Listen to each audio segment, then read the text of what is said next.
दोस्तों, वास्तु का हमारे जीवन पर गहरा प्रभाव पड़ता है।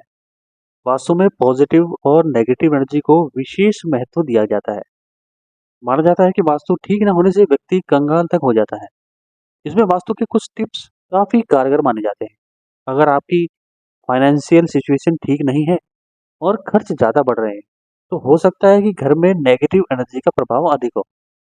कई बार अनजाने में हम कुछ ऐसी गलतियां कर बैठते हैं जो वास्तु दोष का कारण बन जाती है। ऐसा ही कुछ वास्तुशास्त्र में घर के मुख्य द्वार से जुड़े कुछ टिप्स बताए गए हैं। इसलिए कंगाली या गरीबी के शिकार नहीं बनना चाहते तो मुख्य द्वार से जुड़ी इन बातों का ख्याल जरूर रखें। क्या है वो बातें, चलिए डिटेल में एक एक करके समझते हैं।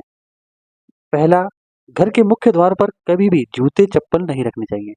वहीं जूते चप्पलों को हमेशा दक्षिण या पश्चिम दिशा में ही उतारना चाहिए। ऐसा ना करने पर घर में नेगेटिव एनर्जी बढ़ जाती है। दूसरा, मुख्य द्वार को हमेशा साफ सुथरा रखना चाहिए और इसके अंतर्गत कोई भी कूड़ा करकट इकट्ठा न होने दें। इस बात का भी हमेशा ध्यान रखना चाहिए। तीसरा, घर के मेन डोर के सामने अगर कोई भी खंबा है तो उस पर शीशा लगा दें। ऐसा करने से नेगेटिव एनर्जी से बचा जा सकता है। चौथा, ध्यान रखें कि आपके मेन डोर से किसी भी तरह की आवाज ना आए। आवाज आने पर ऑयलिंग करके उसे ठीक करा लें।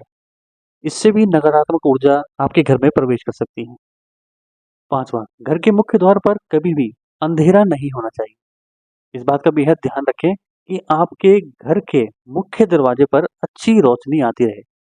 छठा, घर के मेन डोर के बगल में कोई अन्य दरवाजा नहीं होना चाहिए। वास्तु के हिसाब से ऐसा होना अशुभ माना जाता है। सातवां, अगर आपके मेन डोर के बिल्कुल सामने किचन है तो नेगेटिव एनर्जी से बचने के लिए घर के मुख्य द्वार पर क्रिस्टल की बॉल लटकाएं। आठवां और अंतिम पॉइंट है, घर के मेन डोर के आसपास बुक शेल्फ रखना शुभ साबित हो सकता है, लेकिन ध्यान रहे कि यह घर के मेन डोर के सामने न रखा हो।